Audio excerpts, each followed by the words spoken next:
Listen carefully. Most people live as if time were an endless road, repeating the same steps, carrying the same fears, and calling it stability. There comes a moment, silent and devastating, and something inside awakens and asks, what am I really building? This moment, according to Carl Jung, is the beginning of the calling, the moment the soul begins to remember itself. It's no ordinary memory. It's a profound impulse, a spark that pierces the routine and tears through the veil of haste. It's the beginning of consciousness. Jung said that all true change begins when the mind dares to look to the future, clarity that the present does not yet understand. It is the gaze of one who sees beyond chaos, beyond the calendar, beyond the need for immediate results. This gaze is what he called inner vision, the ability to perceive what does not yet exist but already lives in potential within the soul. Anyone who plans 10 years ahead is not they are someone who understands that time is the raw material of creation. The difference between the man who chases bills and the one who builds freedom lies in the way he interacts with time.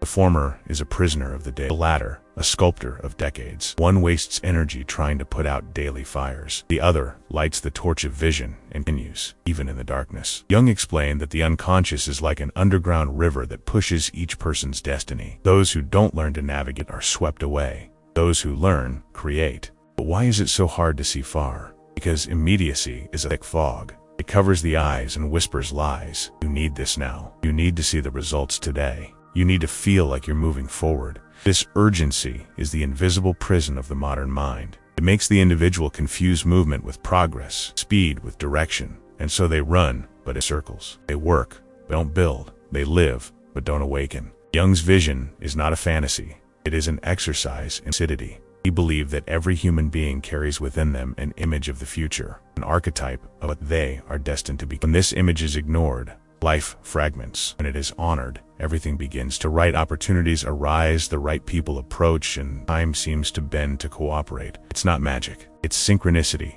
the language of the unconscious conversing with the visible world. Think about it. Poverty, in its deepest form, is not a lack of resources, but lack of vision. It's living with your head down, stumbling over the same stones and calling it fate. True wealth, however, is looking up and realizing that there's something much greater waiting for you. But that only reveals itself when you begin to act in tune with it. Jung said, what you need most is exactly where you least want to look. Perhaps your future is hidden behind the resistance you avoid. Most people struggle with time. They try to overcome it, rush it, deceive it. They want the fruits to grow before the seed takes root. They want to harvest without understanding the invisible process of germination. Time is not an enemy. It is an ally. It molds, tests, and matures. When Jung studied psychic cycles, he said that the growth of the soul obeys the same wisdom that governs the seasons of nature. There are periods of winter, of retreat, and silence. There are springs where everything blooms. The problem is that the impatient mind flees from winter and in doing so, destroys its own harvest. Look around you. How many people do you know who want to change their lives but can't bear to wait? Who want to get rich but don't have the patience to learn? Who yearn for freedom but remain trapped in the routine that imprisons them? They're travelers who don't know their destination,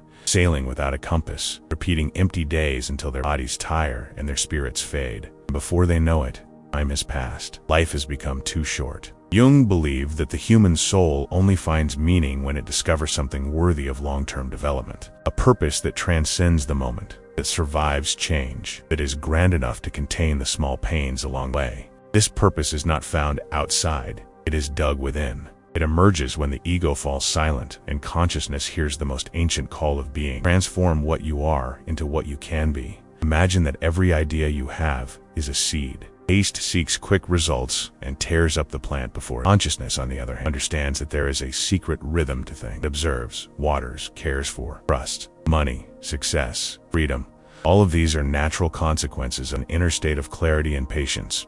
Jung said that he who looks outside dreams. He who looks inside awakes. Looking within is the first step to creating anything lasting. But there's a paradox. The more we try to control time, the more we become its hostage. True mastery begins when we learn to cooperate with the process. When we understand that planning 10 years ahead isn't a matter of ambition, but of spiritual maturity. It's recognizing that the future is a mirror of what we plan, that every choice today is a silent conversation with tomorrow. This is the essence of the Jungian vision, the consciousness that awakens to its own responsibility. Nothing changes from the outside. No project prospers if the mind driving it still lives in scarcity. Money, work, everything becomes a reflection of it. This is why Jung asserted that external life is merely the stage where the inner drama unfolds. Perhaps right now you feel like you're stuck, that effort is ineffective, time is uncooperative. But what if time wasn't working against you? It was actually preparing you.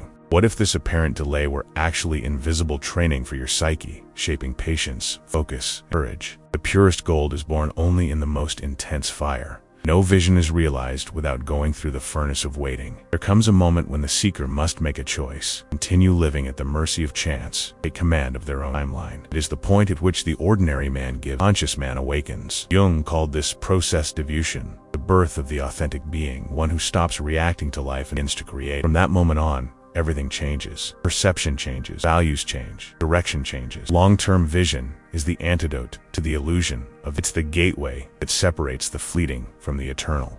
It teaches that haste is the enemy of transformation and that nothing truly great is built without time. Spiritual empires, like material ones, are born from those who have learned to wait with purpose. So ask yourself, what are you building now? A sandcastle that the tide will wash away, or a fortress of consciousness that will withstand the decades? Time will pass either way. The question is, will it shape you or erode you? Carl Jung said that each person's destiny is a direct reflection of their inner vision. If you don't look to the future with courage, the future will look for you and choose for you. It's not about predicting tomorrow, but about live today with the depth of someone who already understands where they want to go. The first step is simple and yet immense. Stop, breathe, and see beyond the fog, because that's always how awakening begins. At the exact moment when silence becomes louder than when haste loses its meaning and patience becomes power. Time is not the enemy. It is the mirror where the soul tests its greatness. And he who dares to plan not just days, decades, is not just building wealth, he is building eternity within himself. And you? Are you willing to raise your own vision, even when the whole world insists on looking only at the now? Listen carefully. Almost no one notices the moment they awake. It's subtle, like a noise from within. The moment when something inside you begins to wonder if you're truly living or just repeating days. This is the breaking point that Carl Jung called the beginning of consciousness. The shock of a question that dismantles the routine. What am I really building? For Jung, vision is a living force, a psychic energy that projects itself into the future and shapes the present. Those who plan 10 years ahead are not bound by union with time. Those who see far ahead work with the invisible. Those who live in urgency are blind, swept along by the current of the days. The difference is internal. One watches the clock, the other watches the soul. Haste is a veil. It makes it seem like movement is progress, that running is haste hides fear. Fear of looking into the void, fear of admitting there is no structure within. This is why so many burn out. The fog of the present consumes vision. Jung said that the human soul seeks meaning, and when it doesn't find it, it becomes ill. Modern world weariness is the disease of purposelessness. The vision that transforms is not dreaming big, it'll see deeply. Those who lift their heads and look far begin to see not only the destination, path. True poverty lies not in a lack of resources, but in the inability to see possibilities. Wealth is lucidity, perceiving what can grow if you have the patience to sow. Time, then, ceases to be. Jung saw time as an ally of the unconscious, an intelligence that organizes chaos, mirrors intentions, and reveals what needs to be born. The impatient mind wants to control the cycle, but consciousness learns to cooperate with it, like the seed that accepts darkness before light. Human beings must allow their invisible processes to flourish at the right pace. Ask yourself, why so much fear of why the need to prove to the world something has already worked, even when it's not right? The unconscious knows when the tree is ready. Forcing the fruit destroys the cycle. Those who understand this become builders of destinies, not moments. Every profound insight is a conversation with the future. Jung called this synchronicity, when the universe responds to an aligned mind. Take the first step,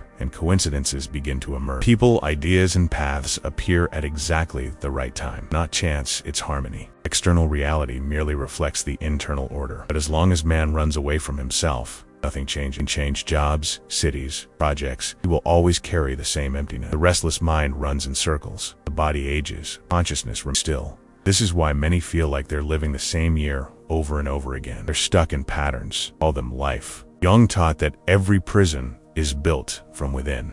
Free oneself is not to abandon everything, but see everything with different eyes. It's recognizing the symbol behind the experience. Daily work can be the altar of discipline. Routine can be the terrain of patience. Time spent can be time invested if the perspective changes. The human soul needs something that lasts longer than an impulse. When it discovers a long-range purpose, something reorganizes. Energy previously wasted on anxiety becomes direction. Chaos transforms into rhythm, and the world begins to cooperate as the mind no longer fights against the flow of life. Perhaps you feel like you're stuck. Your effort isn't yielding any results. What if this apparent delay is a process of preparation? What if time is shaping you, not punishing you? The butterfly takes its time because the cocoon is sacred. Forcing your way out too soon is like dying without planning 10 years ahead. It's spiritual maturity. It's understanding that the future is a dialogue between vision and the times. Every choice today is a message sent to who you will become. What you plant now, discipline, courage, constancy, will respond in the form of freedom. Jung said that each person's destiny is a reflection of their inner vision. What you see, you create. What you ignore controls you. Therefore, the first construction is not a project, it is a consciousness. Nothing flourishes outside. The mind is in disarray. Money, work, relationships, everything bends to the structure you sustain within. So, stop for a moment. Breathe. Observe what time is trying to teach you. Perhaps the way forward isn't to speed up, but to listen. The silence of the present is fertile when the mind learns to hear what the future whispers. Time doesn't want to destroy you, it wants to polish you. It offers you days so you can learn to see the eternity hidden in each one. And those who dare to plan not just days, decades, aren't just creating an external empire, they're building permanence within themselves. The question is simple and profound. Are you shaping time or being shaped by it? There comes a time when a human being begins to realize that the life they lead is not truly the life they wake up early, repeat the same gestures, walk the same streets, and yet they feel something watching them from within, silent and distant. It is the gaze of the soul that becomes restless, asking what exists beyond survival. Carl Jung said that this discomfort is the first sign of awakening. The spirit begins to move when routine ceases to nourish meaning. The problem is that most people, upon feeling this calling, mistake it for fatigue and try to silence the impulse with distractions, change jobs, move cities, buy something new. But the restlessness remains, because what is trying to emerge is not an external change, it is an internal revolution. Jung believed that daily work is a mirror of the unconscious. It reveals, day after day, what a person values, fears, and avoids. How many times have you sat at an office desk feeling like time was slipping through your fingers? How many times have you looked at the clock, waiting for the end of the day as if it were the end of a sentence? This feeling of imprisonment doesn't come from the work itself, from the way you relate to it. When effort disconnects from purpose, the soul goes into exile. Modern man believes he works to live, but in reality, he lives to keep the work going. He becomes a cog in the machine and calls it security. There's a simple story Jung used to illustrate this visible prison. He told of a man pushing a cart full of stones, sweating in the sun, complaining about his lot. A traveler observed him and asked, "Why do you do this every day?" The man replied, "Because I need to survive." The traveler then pointed to another worker, also pushing a cart, with a serene expression. "And him?" he asked. The man looked at him and replied, ironically, "Ah, he thinks he's building a cathedral." They both did the same work, but lived in different universes. One carried weight, the other meaning. When Jung spoke of breaking free from the cycle of the same, he wasn't proposing an escape, but rather a reinterpretation. Suffering ceases to be punishment and becomes a tool. Repetition becomes training. It is at this point that humankind begins to understand the power of transforming one's own time into a spiritual investment. Planning for the future, in this sense, the way of dialoguing with destiny. Those who merely react to life live on the surface of events. Those who plan consciously create subterranean currents that alter the flow of their own destiny. Imagine someone who has worked in the same place for years, doing the same tasks, unaware that time is accumulating invisible opportunities all around. A colleague learns a new language, another starts a small business, another invests part of their salary. Nothing changes suddenly, but years later, the landscape is completely different. What remained stagnant wasn't the world, it was the vision. Jung said that the unconscious always offers symbols to push the individual toward change, a recurring dream, a loss, an unexpected synchronicity. Most ignore these signs and continue pushing the wagon, believing it's just bad luck. But those who listen realize that fate whispers but shouts. Some people confuse freedom with escape. Dropping everything and leaving may seem liberating, but if the mind remains trapped in the same fears, prison travels with it. True liberation happens when you change the way you relate. The worker who understands that their effort is part of a larger project, a learning experience, a milestone, a symbol of something that is taking shape, stops feeling exploited, and begins to feel like they are under construction. They work not just for the money, but for the experience. Every obstacle becomes raw material for consciousness. Jung saw money as a powerful symbol, an energy shaped by intention. When it serves the ego, it becomes a chain that binds. When it serves consciousness, it becomes a bridge to freedom. Therefore, he taught that the path is not to reject the material world, but to purify it of greed.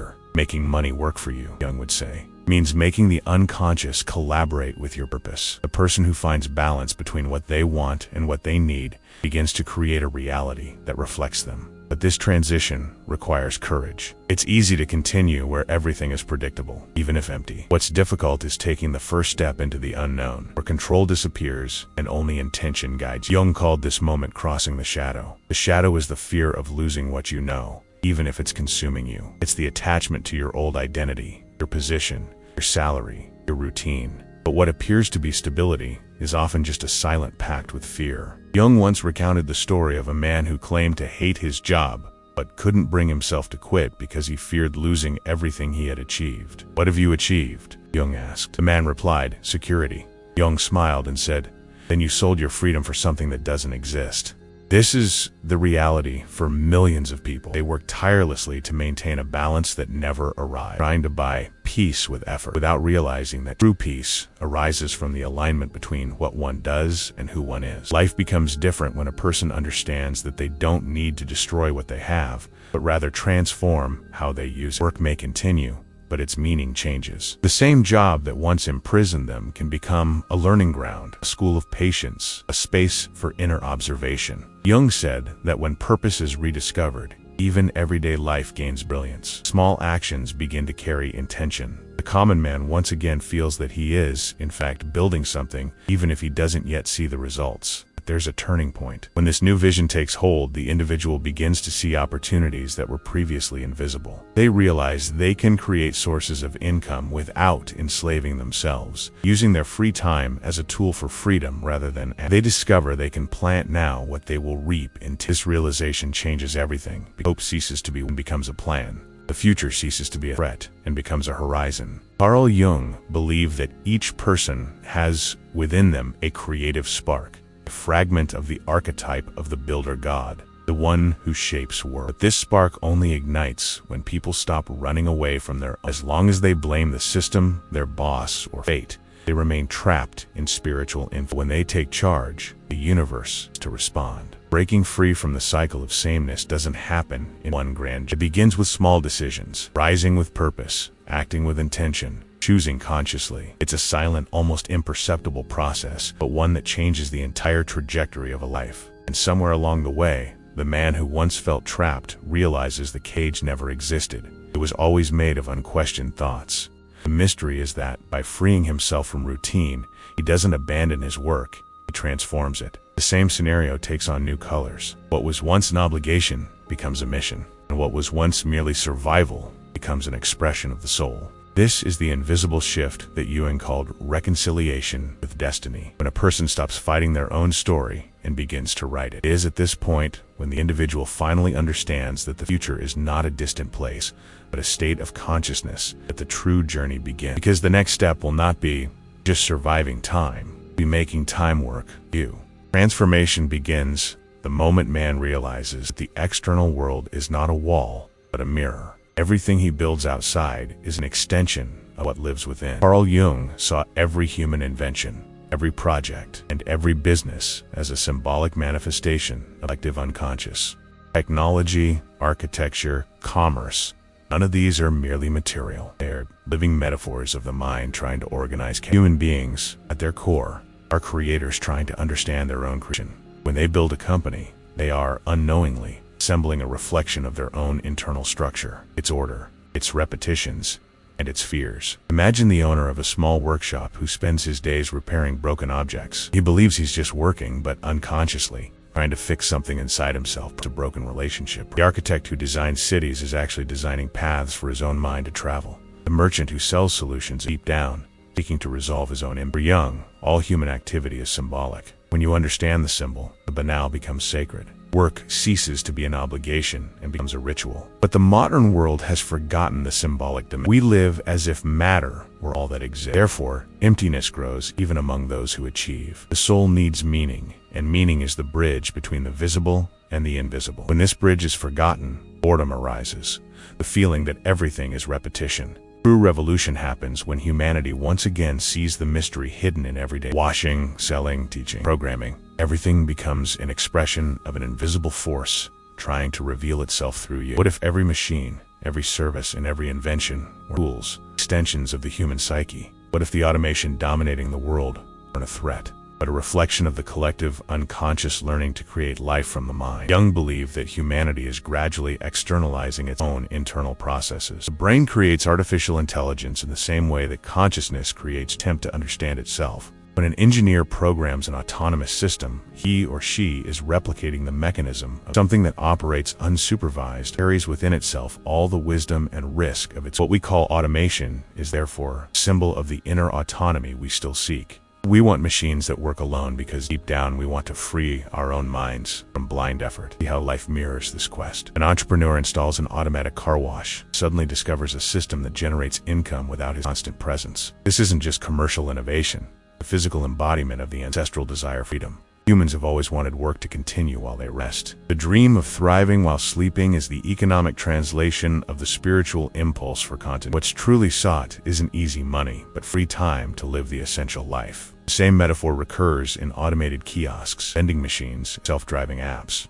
They are the modern temples of a humanity tired of wasting energy. Each automated process reveals the unconscious desire to create a life where effort doesn't destroy meaning. Jung would say that we are, little by little, externalizing the self-projecting outward, the intelligence that was previously confined within. The risk is always present. When man creates something outside himself without understanding what he carries within, his creation dominates him. It was the same with technology, with money, with power. That's why Jung warned, whatever is not made conscious returns as destiny. The machines that obey today may one day reflect our shadows. Not in the apocalyptic sense, but in the psychological sense. What we don't understand about ourselves repeat itself in unexpected ways. The rush for efficiency can become dehumanization. The desire for freedom can turn into escape. Have you ever wondered what you're really looking for when you dream of owning a self-sufficient? Is it comfort or a lack of meaning? Do you want rest, or do you want to avoid confronting your own emptiness? Automation can be a blessing or a disguise. It can free humans to create or imprison them in more distractions. The answer lies in the intention that drives them. If they create out of fear,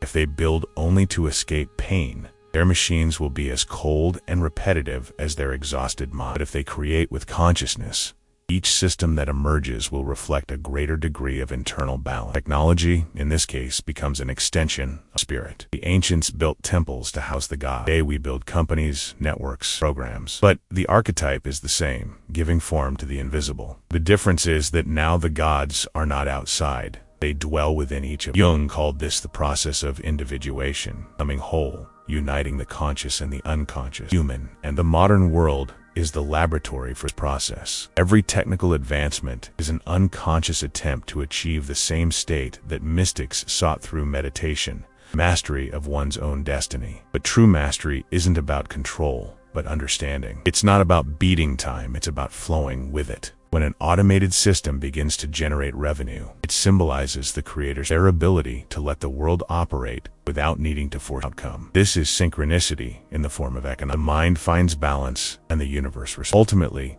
every human project is a mirror of the psyche striving for harmony. The car wash represents purification, the kiosk, the exchange of consciousness, technology rental, the sharing of knowledge, massage chairs, the rest of the body and soul. All are symbols disguised as businesses. When you look at them this way, their meaning changes completely. They cease to be mere sources of income and become metaphors for human evolution itself. What if every successful endeavor were actually an act of inner integration? What if prosperity were simply a visible reflection of the harmony between what you think, feel, and do? Jung believed that when man finds this point of coherence, everything else begins to prosper naturally. Workflows, opportunities appear, synchronicities multiply. What seemed like luck is merely the inner order reflecting itself in the world. And perhaps when the last system is functioning on its own, Man will finally realize that the goal was never to create machines, but to discover what within himself could also function in peace, without fear, without effort, without noise. This is where the cycle of the creator ends, that of the awakened begins. The external world is no longer something to conquer, something that responds. The invisible speaks through things. Success ceases to be a goal and becomes consequence. And the man who once tried to control time finally realizes time has always been just waiting for him to. Carl Jung believed that true awakening begins when human beings understand that nothing is truly external. Everything they see is a reflection of what they carry within. The people they meet, the places they pass through, even the unexpected events of the day, all are mirrors that reveal fragments of their own consciousness. Life, Jung said, is a silent conversation between humankind and the unconscious. This conversation, however, is rarely heard because we're always too rushed to notice the subtle coincidences that try to guide us. But when the mind slows down, the world begins to respond with signs almost impossible to it. These are coincidences that seem orchestrated, improbable encounters that change entire trajectories, opportunities that appear at precisely the right moment. Jung called this synchronicity, the point at which the visible and the invisible meet to reveal that nothing is chance. A curious example occurred with a man in Zurich in 1930 who sought out Jung, claiming to be on the verge of bankruptcy. He worked as a watchmaker, but had been frustrated for years, believing he would never prosper. During a session, Jung asked him to describe his most recent dream. The man said he dreamed every night of a machine that moved by itself, without a winding or gears. Jung reflected for a moment and said, "This dream is not about your craft, about you. You are trying to move life by force when it wants to flow by itself." Weeks later, the watchmaker, inspired by this phrase, designed an experimental model of a watch that recharged itself with the movement of the human wrist, a revolutionary concept for the time. He not only saved the business but ended up selling his patent to a large Swiss company. Jung wasn't interested in the money the man made, but in the revelation behind it. When the mind and the unconscious are in harmony, the universe responds. These stories show that the most extraordinary ideas often arise from subtle perceptions. How many times have you had a hunch, feeling that something was about to happen, only to later realize you were right? This is no coincidence. It's the unconscious trying to communicate, translating emotions into perceptions. Jung argued that the more a person ignores these signals, the more life repeats them over and over until they have to stop and listen. Intuition is the oldest language of the soul, but modern man has forgotten how to listen to it. He trusts algorithms more than instincts. He lives surrounded by machines that help him think but distance him from inner reflection. Jung predicted this. He said that technology would evolve faster than consciousness and that this difference would create an ever-increasing existential void. Today, we live precisely this paradox. We have access to everything, but we rarely feel complete. We work excessively. We pursue productivity without rest. And even with material comfort, our sense of purpose seems to dissolve. The soul, neglected, begins to sicken. In 2023, a Stanford University study revealed that 68% of professionals say they see no meaning in their work. Nearly 7 in 10 people feel disconnected from what they do. Jung is said to have said that this is the crisis of modernity, a society that trades meaning for efficiency. When human beings lose their symbolic dimension, they work to survive, but not to live for fulfillment. This disconnect explains the global rise in anxiety disorders, so-called existential fatigue, the weariness that comes not from the body, from a lack of meaning. However, the cure lies not in abandoning everything, but in reconciling the external with internal. Jung suggested that modern man needed to learn to work symbolically, seeing in everyday life an opportunity to express his psyche. He told the story of a young artist who had given up painting to work in a factory. She felt unhappy, believing she had lost her calling. Jung asked her to observe her work differently. Every piece you produce is an invisible brush. It is your energy being molded into matter. Months later, she reported that she began to feel pleasure in the environment hadn't changed. Her perspective had. When consciousness shifts, the entire world reorganizes around. Have you ever considered that perhaps what bothers you at work, in your relationship, or in your routine isn't the setting, but the way you interpret it? What if the same life you call monotonous is trying to teach you something you insist on not listening to? Transformation occurs when the individual begins to realize that the environment reacts to their emotions. Jung observed this in hundreds of patients. The more someone complained about something, the more it repeated itself. It was as if the unconscious said, "Until you understand, I will repeat it." This is why many people change jobs, cities, even partners, but end up facing the same pattern. They change the scenario, not the script. The lesson remains. When they finally understand the hidden message, the fear of failure, the need for control, the difficulty in trusting, The repetition ceases. Reality changes because consciousness is changed. Jung once wrote that the unconscious is an insistent actor. It plays the same role until the audience awakes. It's impossible to escape what you refuse to understand. And this understanding even changes the way we look at business, money, and time. No external strategy can replace internal clarity. The entrepreneur who works out of fear of loss never prospers. The professional who acts only out of necessity never creates.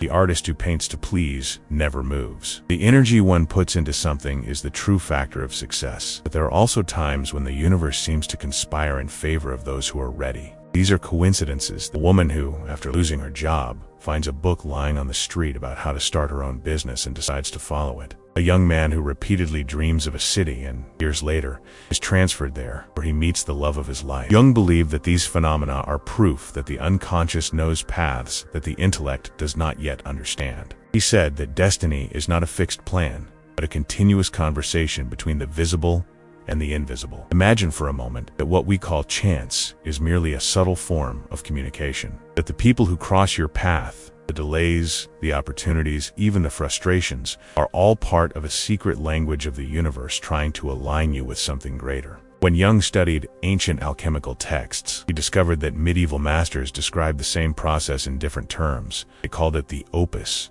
the great work, process of transforming lead into gold, unconsciousness into wisdom. The difference is that today, the laboratory is life itself. The gold is self-knowledge. The rough stone is the ego, which needs to be polished by experience. Jung said that suffering is the fire that purifies the spirit. No one awakens without going through the discomfort of looking themselves. But those who embrace this process begin to realize that each obstacle contains a hidden lesson. Failure reveals limits. Loss teaches detachment. Rejection shows where pride still dominates. There's something profoundly liberating in understanding that fate is neither punishment nor reward, but a mirror. When a person understands this, they stop feeling like a victim and start feeling like a participant. Life stops being a succession of random events and becomes a journey of revelation. Everything that happens to expand consciousness. This is the point at which suffering transforms into strength and routine becomes a path. And perhaps this is exactly what Jung meant when he wrote that the encounter with one's own unconscious is the decisive moment in human life. The person who dares to know themselves deeply, not become immune to difficulties, learns to see beauty even in them. They understand that every fall is part of the climb, and that every loss makes room for something more aligned with their truth. They discover that there is no failure when one is aware, as even what hurts serves to reveal what needs healing. Awareness is the true turn. When human beings understand that every situation carries a message, they stop running from what is difficult, begin to decipher what is bound. And it is in this deciphering that freedom, not the freedom to do whatever you want, but the freedom to be who you truly are. Because the greatest imprisonment isn't in work, money, or time, it's in self-ignorance. Jung said, the soul is patient. It waits as long as necessary for a person to remember who they are. And when they finally awaken, the world around them changes color. The same streets seem new, the same people seem different, and the same days take on a subtle but unmistakable glow. It is the light of consciousness, and when this light is kindled, life ceases to be a burden and becomes exactly what it always was. Sacred conversation between the visible and the invisible, guided by the mystery of those who have finally learned to listen. There's a moment in life when time seems to bend. Everything remains the same on the outside, but something silently shifts on the inside. Same tasks, same conversations, same days, and suddenly, what once made sense begins to lose color. This is when the soul begins to demand coherence. Carl Jung said that this is the moment when life calls us to take responsibility for our own existence. Not a punishment, it's an invitation to stop reacting and start creating. Tension grows because the external world resists internal transformation. The mind tries to maintain its routine, but the heart wants to break the cycle. This is when reality begins to split into what is and what could be. Many try to escape this point. They move cities, change relationships, overload themselves with work. But nothing silences the restlessness of an awakened soul. It will continue to push, demanding a new meaning, until the person looks within and realizes that true change depends not on the scenario, but on consciousness. Jung observed that every growth process begins with a kind of collapse, a period when everything seems to fall apart. It's the old structure giving way to the new. Problem is that most give up at this confusing purification instruction. That's why so many decisive moments arrive disguised as crises, a dismissal, a separation. On the surface, seem like defeats, reality, portals. When the ground disappears, man is forced things, and in this movement he discovers he already had them. Jung called this transition a descent into the unconscious, a painful but necessary dive, where everything that has been repressed comes to the surface. Fears, traumas, desires, not to punish, but to be integrated. Nothing denied disappears. Everything forgotten remains waiting for the moment to be right. Imagine someone who, after years of stability, suddenly loses everything: home, job, status. In the early days, despair overwhelmed, but as silence envelops them, they begin to hear something they'd previously ignored, an inner voice that says, "You were never what you possess." This voice isn't delusion, consciousness trying to emerge. And when they listen to it, something unexpected happens. The pain doesn't disappear, but transforms into direction. They discover talents that had been dormant, ideas they'd always been afraid to pursue, gifts that fear had kept buried. And slowly their life begins to rebuild, only this time with real foundation. Jung said that suffering is the psyche's instrument to make itself heard. When you feel like you've lost everything, you're actually being emptied to receive the new. But the rational mind fights back. It wants security. It wants control. Then tension arises, the conflict between the soul demanding freedom and the ego begging for guarantee. This inner war is the field where consciousness matures. No growth comes without pain. No expansion happens without resistance. It is in doubt, fear, and uncertainty that the soul becomes strong. What if the chaos you fear is the very path that will lead you to order? What if what you call failure is just the disguise of rebirth? There are people who experience silent collapse. They continue smiling, working, posting happy photos, but inside they are imploding. They don't realize that their discomfort is a warning. Life wants more truth. Jung stated that the greatest human suffering is living in contradiction, appearing to be something the soul no longer recognizes. And the greater the distance between what one shows and what one is, greater the weight of existence. Therefore, the rupture comes. It arrives at the exact moment when the lie becomes unbearable. The turning point happens when the individual stops asking for life to return to the way it was and begins to ask what it is trying to teach. This is when fear begins to fade. Suffering loses its power, and synchronicities return, signs intensify, coincidences. The universe seems to cooperate with those who finally understand the purpose of pain. And then, almost imperceptibly, turns. But this shift is not smooth. Where clarity comes emptiness, or light, darkness. Jung said that the soul must shed all that is false before it can clothe itself in authenticity. This interval is the most dangerous because people feel they have lost their footing but have not yet learned to. Many give up here, returning to the comfort of repetition. Those who remain, even trembling, make it through. And on the other side, they don't find paradise, find themselves. There are stories of people who, after what they called the worst phase of their lives, discovered its true beginning. A businessman who went bankrupt and ended up creating a social project. A woman who was abandoned and years later founded a support center for others. A young man who lost everything in a fire and, driven by the loss, became a safety engineer. None of this is coincidence. It's the unconscious driving evolution through pain when conscious learning has failed. Life always pushes toward expansion, even if it means breaking the cocoon to free the butterfly. What appears to be an external upheaval is actually an internal transformation. The psyche reorganizes destiny according to the level. When a human being awakens, even events bend to the new vibration. What once seemed like a blockage becomes an opportunity. What was a loss reveals itself as liberation. Jung said that when the soul is ready, destiny changes shape. And that's exactly what happens when you stop fighting the process. But there's one last challenge before the final turning point. It's the moment life tests whether you've truly learned. The temptation to return to the old pattern, a comfortable job, a predictable relationship, a numbing routine. And the choice must be made silently. Going back is easier. Moving on is inevitable. The universe repeats lessons until courage replaces fear. The leap is internal. And then, something almost imperceptible happens. The mind, which previously sought answers outside, begins to trust the flow. Anxiety gives way to presence. Doubt transforms into direction. Time begins to move in favor again. And at that precise moment, the man realizes that freedom lay not in escape, but in awareness. The world around him changes, not because everything became perfect, but because he stopped resisting. The rhythm quickens, the heart races, and the feeling is that something grand is about. The past seems distant, and the future begins to open up like a new, clean, promising horizon. Chaos has served its purpose. Pain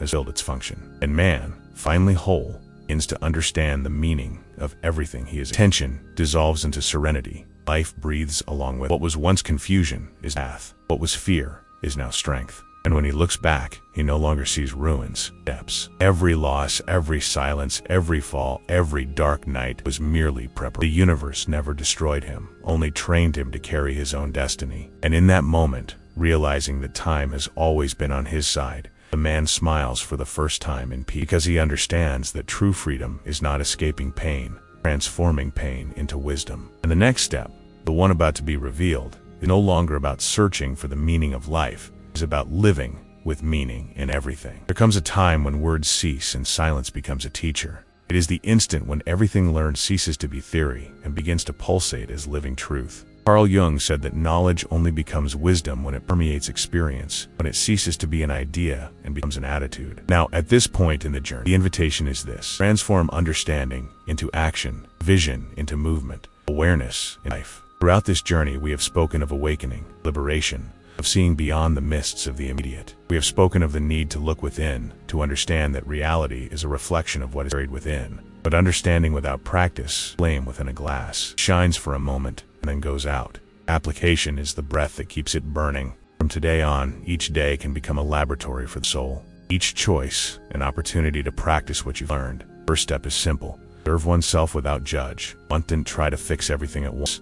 Don't try to be perfect, just notice. Observe how you react when something goes wrong. Someone contradicts you. Fear arises. This conscious observation is the beginning of all training. It is at this point that the unconscious begins to cooperate with consciousness. Chaos is reorganized. And Jung said that nothing changes until it is accepted, and nothing is accepted until it is seen clearly. So, see yourself. Recognize your shadows, and instead of rejecting them, embrace them. They are parts of you asking for integration, not punishment. The second step is act with purpose, even in the little things. If work was once a burden, transform it into expression. If relationships were routine, transform them into a mirror. Loneliness was a burden, transform it into a dialogue with your soul. Don't wait for major milestones to begin change. Life unfolds in the details. It's when you choose calm over haste, silence over reaction, patience over escape, that consciousness asserts itself. True progress isn't a leap. It's an accumulation of invisible steps. And if fear comes, it will remember that it is not the end. Fear is a messenger that points to where the soul wants to go. Whenever fear arises, tell yourself, here's a field of learning. Instead of retreating, discover what it protects. Often behind fear lies dormant talent, repressed love, forgotten courage. When fear is faced with presence, it transforms into strength. There's a silent truth Jung taught. The awakened person isn't the one who's won every battle, but the one who's learned to talk to what scares them. This conversation transforms darkness into light. Every emotion, every memory, every pain, everything becomes material for building consciousness. Life doesn't demand perfection, it demands presence. And presence begins when you decide to stop running away. You might be wondering, where do I begin? Start where you are. Don't wait for a new cycle, a new phase, a perfect opportunity. Use what you have now. Use your routine, your work, your relationships, your breaks. Everything is a tool. Transforming your life isn't about demolishing what exists. It's about reorganizing what's already there with a new intention. When consciousness shifts, even the simplest everyday life becomes a fertile ground for evolution. Then, what seemed like repetition begins to reveal purpose. The days cease to be linear and become spirals, each turn a little more depth. You'll realize that the problems that once consumed you now instruct you. That difficult people are trainers in patience. That losses are reminders of detachment. Everything starts to make sense, not because it became easy, but because you began to see. He who looks outside dreams. He who looks inside awakens. Now you understand what that means. Looking inside isn't abandoning the world. It's understanding it in its entirety. It's discovering that true power never lay in controlling events, but in directing one's own energy toward them. When this realization sets in, time expands. You begin to feel like you're not racing against life, you're moving with it. Little by little, the future ceases to be a threat and becomes a promise. Work ceases to be a prison and becomes a tool. Money ceases to be a need, becomes energy. Relationships cease to be an escape and become a mirror. Everything shifts when consciousness takes over. And what was once a desperate search for meaning transforms into a silent peace. The certainty that meaning was there, waiting for you to pursue. Life is generous to those who awaken. When you begin to act from awareness, synchronicities the right people appear, paths open, coincidences become messages. It's not magic. The outer world responds to the inner frequency. The universe doesn't reward those who ask, but those who become. Therefore, the final call of this video is simple, powerful. Become the protagonist of your own time. Inspect eternal inspiration. Spiritual discipline, what transforms clarity into destiny. Wake up every day with the decision to live consciously. Do one thing at a time, but do it with presence. When you fail, learn. When you succeed, be grateful. When you fall, rise with dignity. The soul doesn't measure success by numbers, but by depth. And when you feel like nothing is happening, remember, visible works silently. What is planted with intention blossoms in time. Life has its own rhythm, and those who trust it with ease. Haste belongs to fear. Patience belongs to wisdom. Trust. Every conscious effort is a seed sown in the field of eternity. Now take a deep breath. Think about everything you've heard and choose a starting point today, not tomorrow, not later. It could be a change in thinking, a different attitude, a forgiveness, a decision. One step is enough. No transformation is born from a sudden revolution, but from small gestures that accumulate power over time. And when time aligns with intention, life becomes exactly what you've always sought, an authentic expression of your soul. If this message touched you, share it. Not out of vanity, but so more people remember that there's still meaning in living awake. Leave a comment, even if anonymous, is telling us what this journey has inspired within you. And if you're not yet a member of Space, subscribe to the channel. Here, each video is more than content. It's a call to consciousness. Together, we can transform thought into a path, and the path into life. Because awakening doesn't happen all at once. It happens every time someone chooses to look within and forward.